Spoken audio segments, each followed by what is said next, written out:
परमात्मा करुणावान है। उमर खयाम कहता है, हमें उसकी करुणा पर भरोसा है। हम आस्तिक हैं। हम तो पिएंगे और हम तो देखेंगे। उसकी करुणा की भी तो एक जांच होनी चाहिए, कसौटी होनी चाहिए। आदमी बड़ा होशियार है। वह अपने हिसाब से सब इजादें कर लेता है। धनी धर्मदास ने तो यह शिष्यों से कही है बात। कहा है, अब हम सांची के हित है कि अब हम तुमसे सच सच कह देते हैं, 100% सच बात कह देते हैं। और सच्ची बात यह है, उड़ियो पंख पसार, कि अपने भीतर के आकाश में पंखों को पसारो और उड़ो। कथा कहानियों में मत उलझे रहो। शब्द जाल में मत उलझे रहो। यह उधार ज्ञान काम नहीं आएगा। अपने ही पंखों को फैलाओ। महावीर उड़े, बुद्ध उड़े, कृष्ण उड़े कि क्राइस्ट उड़े, इससे तुम नहीं उड़ सकोगे। तुम्हें ही उड़ना होगा। अपने ही पंख काम आएंगे। उड़ियो पंख पसार। पसारो अपने पंखों को। तौलो अपने पंखों को। हिम्मत करो। भय तो लगता है।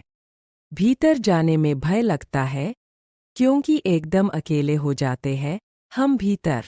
बाहर तो अपने हैं, प्रियजन है, बंधु बांधव है, मित्र है, पत्नी है, पति है, बेटे है, माँ बाप है, भाई बंधु है, सब है। बाहर तो सारा संसार है। और भीतर, भीतर न कोई भाई, न बंधु, न कोई मित्र, न कोई परिचित। भीतर तो हम बिल्कुल अकेले हैं। अकेले होने से हम बहुत डरते हैं। अकेले होने में बड़ी घबराहट लगती है। सब सहारे छूट गए, सब सुरक्षा टूट गई। कहीं डूब न जाएं इस अकेलेपन में।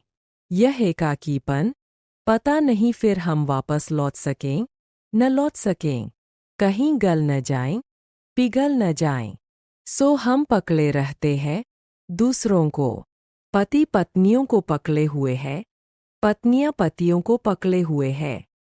और एक जन्म में ही नहीं, कहते हैं कि अगले जन्म में भी जन्मों जन्मों तक संग साथ रहेगा।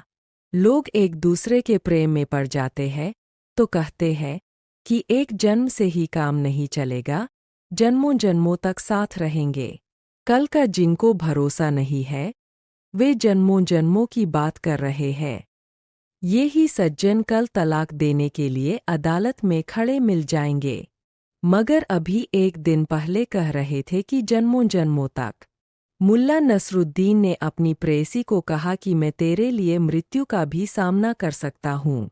मैं तेरे लिए क्या नहीं कर सकता। अरे मौत से जुआ जाऊं। संयोग की बात, दूसरे दिन दोनों जंगल में घूमने गए थे कि एक चीता निकल आया झाड़ी में से। मुल्ला एकदम प्रेयसी के पीछे छिप गया। प्रेयसी ने कहा, यह क्या करते हो नसरुद्दीन? तुम तो कहते थे तेरे लिए मौत का सामना कर लूंगा। मुल्ला नसरुद्दीन ने कहा कि निश्चित तेरे लिए मौत का सामना कर लूंगा, लेकिन यह चीता जिंदा है। मरा हुआ होता तो देखती कैसा सामना करता। वह हाथ चलाता।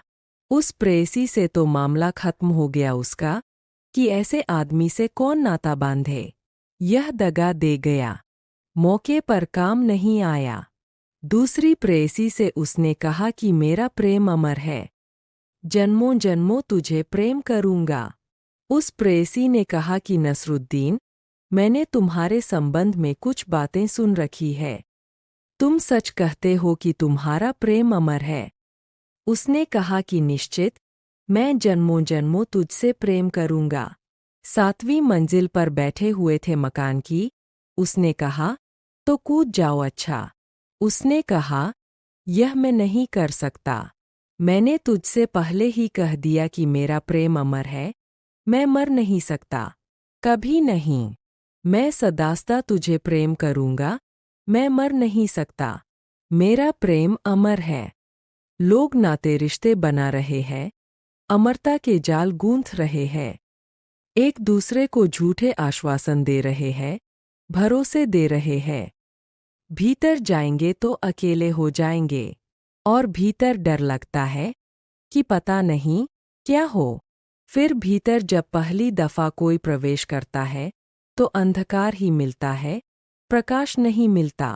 प्रकाश तो अंधकार को खोदते खोदते मिलता है। हमने जन्मों जन्मों तक तो अंधकार ही इकट्ठा किया है, उसकी परतें इकट्ठी हो गई है। गहरी खुदाई करनी पड़ेगी। जैसे कोई कुआं खोदता है तो एकदम से पानी नहीं मिल जाता। यद्यपि पानी है, लेकिन पहले तो कंकड़ पत्थर आएंगे हाथ, कूड़ाकचरा आएगा हाथ, गंदी मिट्टी हाथ आएगी, फिर सूखी मिट्टी हाथ आएगी, फिर गीली मिट्टी हाथ आएगी, फिर गंदा पानी हाथ आएगा। ऐसा खोदते गए, खोदते गए, खोदते गए तो एक दिन निर्मल झरने उपलब्ध होंगे। ऐसी ही अंतर खुदाई करनी होती है। उतनी प्रतीक्षा नहीं है हम में, उतना धैर्य नहीं है हम में। हम चाहते हैं सब जल्दी हो जाए, सब तत्क्षण हो जाए, कोई दूसरा कर दे, कोई दूसरा कर दे। इस कारण ही तो हम पंडितों पुरोहितों के जाल में पड़े हैं। हम सोचते हैं ये हमारे लिए प्रार्थना कर लें, ये हमारे लिए पूजा कर लें। मेरे पास लोग आ जाते हैं, वे कहते हैं हमारे लिए आप परमात्मा से प्रार्थना करें। मैंने कहा यह भी खूब रही। पाप तुम करो, प्रार्थना मैं करूं। पाप करते वक्त नहीं आते मुझसे कहने, प्रार्थना मैं करूं। प्रार्थना तुम्हें करने योग्य लगती नहीं, यह किसी और पर टाल दो, यह बोझ किसी और पर रख दो, और मेरी प्रार्थना तुम्हारे कैसे काम आएगी। एक सज्जन आते हैं, वर्षों से आते हैं, बस उनका एक ही स्वर हमेशा का, पैर छू कर कहते हैं कि बस आपका आशीर्वाद चाहिए। अरे आपके आशीर्वाद से क्या नहीं हो सकता। मुझे न ध्यान करना है, न मुझे प्रार्थना करनी है, मुझे तो बस आपका आशीर्वाद चाहिए।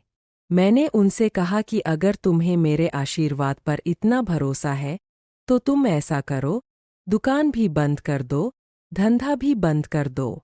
कहो कि क्या करना धंधे का, क्या करना दुकान, मुझे तो आपका आशीर्वाद चाहिए। उन्होंने कहा यह जरा मुश्किल है। तो मैंने कहा कि तुम समझते हो भली भांति कि धंधा छोड़ा, दुकान छोड़ी तो मेरे आशीर्वाद से क्या होगा। धंधा खत्म, दुकान खत्म।